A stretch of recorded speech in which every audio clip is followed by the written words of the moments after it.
On Sunday, the Tampa Bay Buccaneers will become the first team to play the Super Bowl game on their home field. Now, the game comes during the height of COVID-19. Joining us now is San Diego State Sports NBA Director Scott Minto to talk about the impact of the pandemic on Super Bowl 55. Scott, thank you so much for joining us. We appreciate it. Of course. Good afternoon, Maria. You know, the number of fans are being limited. How many people can Raymond James Stadium actually hold, and how many people are being allowed this year? So the capacity of Raymond James Stadium is 66,000 in a normal year, and this year they're allowing 25,000 fans, and there will actually be 30,000 cardboard cutouts to go with those 25,000 people in the stands this Sunday. Well, that equates to losing some money. Healthcare workers, obviously in Florida, were given free tickets to thank them for their incredible work during the pandemic. But how much did this cost the NFL, and how much were ticket prices this year for the regular fans who wanted to go compared to previous years? Sure. I'll take your second question first. So in a typical year, each NFL team gets about 1% of the tickets that are available, and the participating teams share about 40% of the tickets that go out.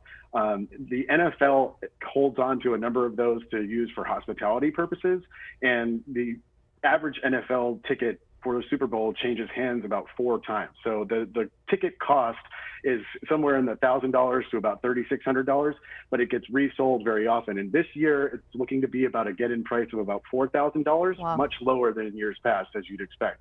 But yes, healthcare workers, there will be 7,500 healthcare workers from around the country. Each of the 32 NFL teams were allowed to select some local heroes that they'll honor by sending them to the Super Bowl. Yeah, it's a great thing. But again, we talk about the reduced economic impact for the city of Tampa. Now, obviously, last year's Super Bowl brought Miami about $572 million, in spending. So obviously, we know with the pandemic, that's expected to be much lower this year.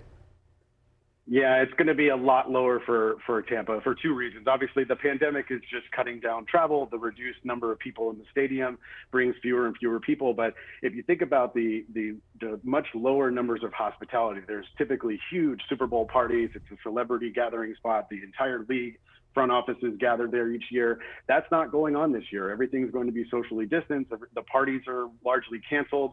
So you're just seeing fewer and fewer opportunities for people to actually come to Tampa. And the second major reason is the Bucs are the home team. This is the first time in NFL history that a home team is hosting the Super Bowl and playing in the Super Bowl. So fans usually come and spend lots of money because they're on vacation. It's a great experience. In local markets, when you count people that live in Tampa, their money does not count toward that total economic impact because they live in that city already. So you're typically seeing people go out and spend a lot in bars and restaurants and spend a lot on hotel room nights, but locals don't have to stay in hotels. So it's going to be a much lower impact, unfortunately, for the organizers there in Tampa. Absolutely. And we also know that those commercials that we love seeing, obviously, we know Budweiser's not doing one. They're giving their money to help promote, getting the vaccine and things like that. How much do those 30-second spots cost, and who isn't part of it this year? So they're typically in the $5 to $6 million range. CBS sold out its inventory this year, believe it or not, for $5.6 million per 30-second spot. This is the first year, like you said, that Budweiser will not have a Super Bowl ad in the last 37 years, but they will promote Bud Light and other products. We're going to see a lot of newcomers to Super Bowl ads this year, things that we have utilized during the stay-at-home order of the pandemic. A lot of Amazon, Uber Eats, fast food, online delivery brands, an online car purchasing site, Scott's Miracle-Gro, believe it or not, for the first time, because we're spending so much time on our backyards.